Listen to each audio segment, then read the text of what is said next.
Oh! Welcome back to the channel, everyone. I am so excited to have you here with me once again on this beautiful sunny day. For once, it's not raining in Washington State, which is kind of nice. So, as you can tell by the description, we are talking about blow-off valves and bypass valves today, and a combination of both as a hybrid. I don't have a hybrid to demonstrate with, so we're gonna go with these two for right now. But we're gonna go into the details. Should you get a blow-off valve? Should you get a bypass valve? Or I don't know, whatever one you want to get. But we're going to talk about the details of both of them, if one of them can damage your car, because I know there's that big myth out there that blow-off valves will damage your car. So let's talk about it, we'll find out, we'll get into both of them. So before we jump into the nitty-gritty details of what the difference between a blow-off valve and a bypass valve is, let's talk about why we have them and what the purpose of them is.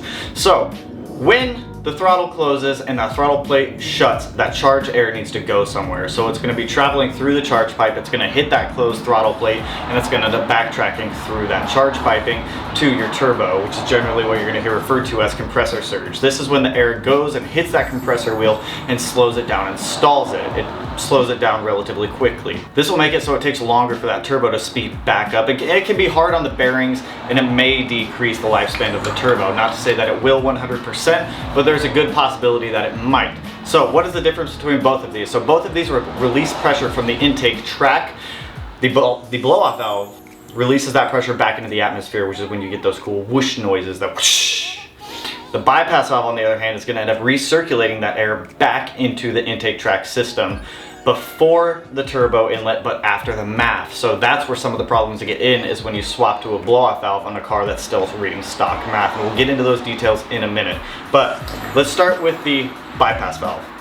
Alright, so starting with the bypass valve, pretty much all turbo cars are going to come with a bypass valve from the factory. I can't think of one off the top of my head that actually does come with a blow-off valve, but in reference to using my STI as an example, this is its factory bypass valve. It's bland, but it does the job. This holds up to about 20 psi. Now these stock bypass valves can be modified to hold a little extra boost if that's what you're looking for and you're on a budget. Simply by crushing the top of this. There are videos out there. I'm not going to do it to mine because I have no need to. I have the Cobb bypass valve in my car, but we'll get into that in a couple minutes. So these ones can be modified to hold more boost. Factory they hold around 20. Modified they can hold up to about 25. Now you don't necessarily need an aftermarket bypass valve if you're not trying to achieve higher boost levels. So if you're not going for getting a boost controller or pretty much if you're not looking to upgrade that boost and turn it up, you don't need to worry about this. Your factory bypass valve will do fine if you're not messing with the boost that much. But some of the advantages to some of these bypass valves are they're just more reliable on MAF cars. Because you're taking that air and you're metering it back into that intake track, the MAF has already accounted for it. Now if you're venting that air back to the atmosphere, your car doesn't really know what's going on. It has already accounted that air that's come past the MAF, and then your blow-off valve just kicked it out. We're going to get into that a little more once we get into the blow-off valve section, but overall these are going to be a little more reliable for MAF cars. But there's not a lot of advantages versus disadvantages here. They both run about the same price range. But one of the disadvantages with a bypass valve is you don't get that cool whoosh noise that all of us like from Fast and the Furious. Oh! You're not going to get it with these. But if you have either a short ram intake or a cold air intake, whatever you got, if you have an aftermarket intake, you're still going to get some of that good whooshy noises that you wish you had from a blow-off valve. But if you want to maintain the reliability, if you're on MAF still, I would suggest using an actual bypass valve. However, that's not to say that blow-off valves cannot be reliable, and we'll talk about that here in a minute. But let's get this guy moved over a little bit, and we'll jump into blow-off valves. Now that we've talked about bypass valves, let's talk about the fun one that everyone wants, blow-off valves. So what do blow-off valves do? Let's recap again. Blow-off valves vent that charged air back to the atmosphere instead of recirculating it back into the intake track.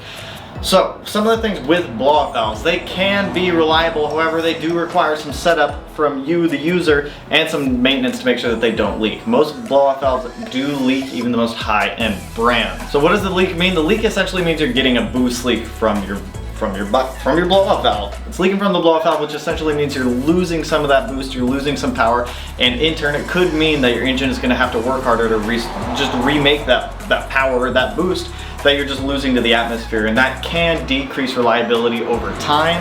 But overall, it might not. It honestly depends on the setup you have on your car and what your goals are with the car. You can set them up, however, to make sure that they really don't leak, or do everything in your power to make sure they don't leak as much as possible by following the manufacturer's specifications and instructions on getting these set up properly and right.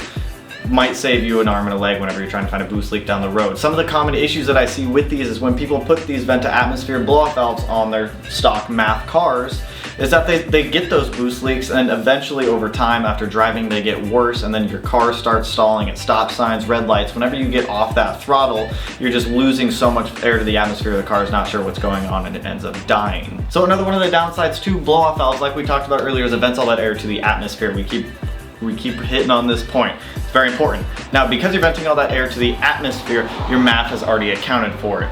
So because your car has already accounted for that air that's going to be recirculated back into the system after you get off the throttle, your ECU is going to think that it needs to send X amount of fuel to the cylinders. Now, because that air has been vented out and it's not going back in, your car is essentially sending the wrong amount of fuel into the engine, which in turn you'll run rich momentarily. However, it's under 60 seconds or so, so the real debate on if it's going to harm your engine could be negligible.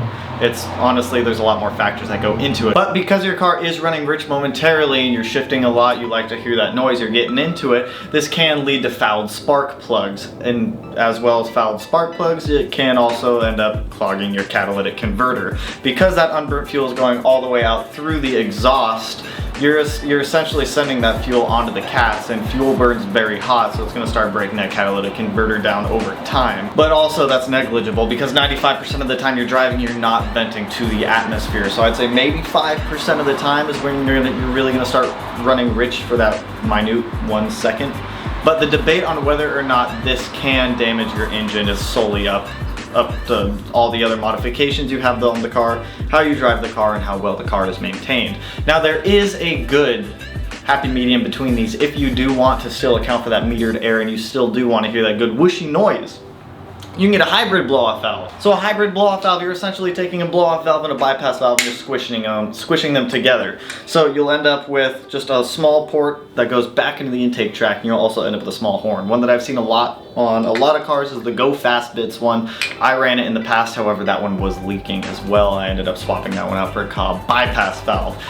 But if you really do, I would suggest getting a hybrid blow-off valve and setting it to about 50-50, so at least half of that air is getting reaccounted for going back into the engine, and you won't run as rich.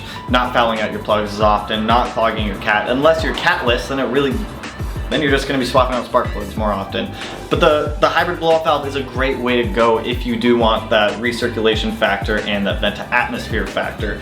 But that's gonna wrap it up about the 3 different types. I mean, there's also the people out there who don't run a blow-off valve at all and they just weld the panel shut. I'm not gonna get too much into that, but you get a lot of compressor surge, but depending on the turbo you have, that's a whole nother story.